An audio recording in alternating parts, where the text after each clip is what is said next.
Well, I certainly think it's meant to send a message of what North Korea wants as a starting point in any negotiations with both South Korea and the United States, namely that their capabilities have significantly advanced.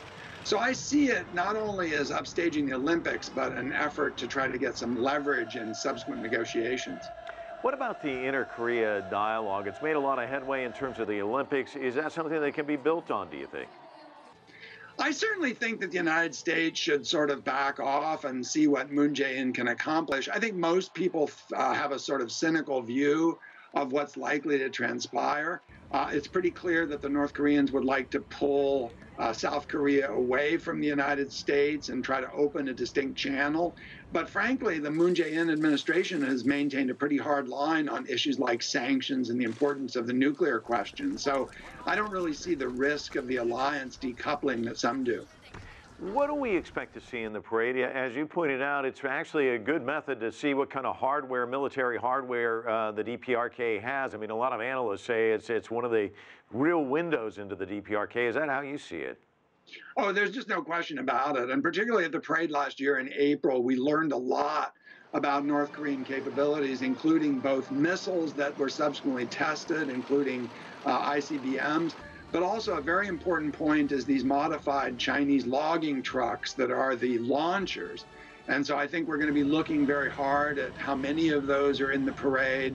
That's the real indicator of how dispersed these capabilities are, that they've actually been deployed down to the unit level. And U.S. Vice President Mike Pence says he's going to counter any charm offensive by the DPRK while he's at the Olympic Games. But he also said he would not rule out talking to officials from the DPRK who are attending the games. If you could give him any kind of advice on this, what might it be? I don't think there's any harm in sitting down, but I suspect, frankly, that that's not going to happen.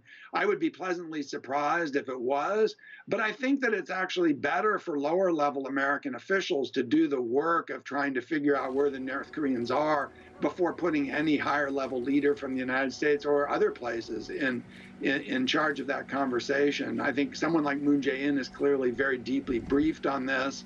The vice president, the president, I think there's work to be done at the level of lower level State Department officials before we get to that kind of sit down. Well, you're talking about lower level. I mean, we still don't have, when you look at it, the landscape, the U.S. still doesn't have an ambassador to the ROK.